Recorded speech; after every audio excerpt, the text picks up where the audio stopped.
Assalamualaikum warahmatullahi wabarakatuh. Perkenalkan, nama saya Bella Novitasari, NIM 2020604027, guru pembimbing Ibu Melis SEIMESY. Di sini saya akan menjelaskan tentang penulisan pesan persuasif dan penulisan direct request. A. Perencanaan pesan persuasif. Penulisan pesan persuasif juga memerlukan perencanaan yang baik. Pada dasarnya, setiap perencanaan yang baik dapat membantu untuk mempercepat pencapaian tujuan suatu organisasi bisnis dengan baik.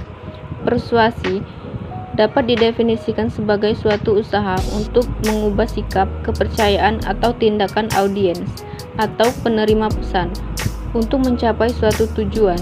Jadi, tindakan yang dilakukan secara persuasif merupakan upaya seseorang untuk meyakinkan dan mempengaruhi orang lain dengan suatu cara tertentu.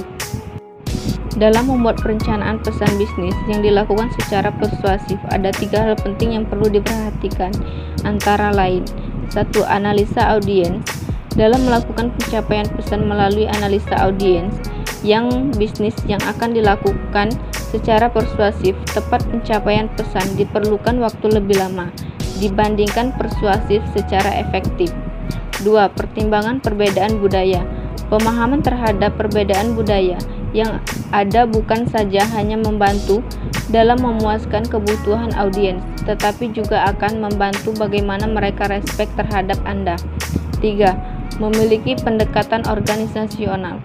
Dalam hal ini, kita dapat menggunakan pendekatan organisasional tak langsung dalam menyampaikan pesan-pesan persuasif. Mengembangkan pesan-pesan persuasif.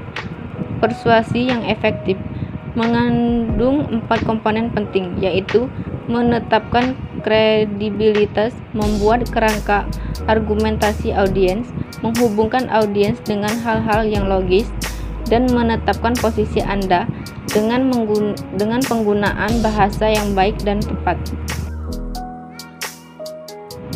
Menulis permintaan persuasif. 1. Permintaan persuasif untuk tindakan. Mulailah dengan kalimat yang mampu mengundang perhatian pembaca, yang menunjukkan bahwa Anda mengetahui sesuatu yang sangat diharapkan pembaca. Bahkan pesan persuasif yang sifatnya memuji atau menyanjung tentang pembaca juga dapat dibenarkan. Pertengahan, gunakan kalimat yang mampu menarik minat dan harapan pembaca. Penulisan pesan-pesan penjualan dan permohonan dana. Ada 2 jenis pesan-pesan persuasif, yaitu surat penjualan atau sales letter dan surat permohonan bantuan dana atau fundraising letters. Kedua pesan tersebut memiliki perbedaan, yaitu pesan-pesan penjualan biasanya dikirim oleh organisasi yang berorientasi pada laba untuk melakukan persuasi kepada pembaca agar mengeluarkan sejumlah uang atas produk mereka sendiri. B. Pengertian direct request.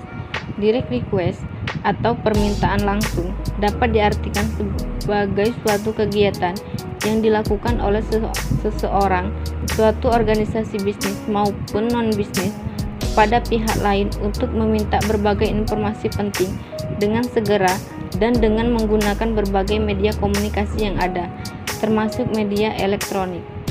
Sebagai contoh, suatu organisasi tertentu mengajukan permintaan informasi tentang produk baru pada suatu organisasi lain dengan menggunakan media elektronik seperti telepon, faxmail, email, atau media sosial atau Facebook, Twitter, dan WhatsApp. Organisasi direct request. Pada bagian awal, sajikan permintaan atau ide-ide pokok atau main idea yang diikuti dengan fakta-fakta yang perlu secara rinci. Yang selanjutnya diikuti dengan suatu pernyataan keramahan dari tindakan yang diinginkan.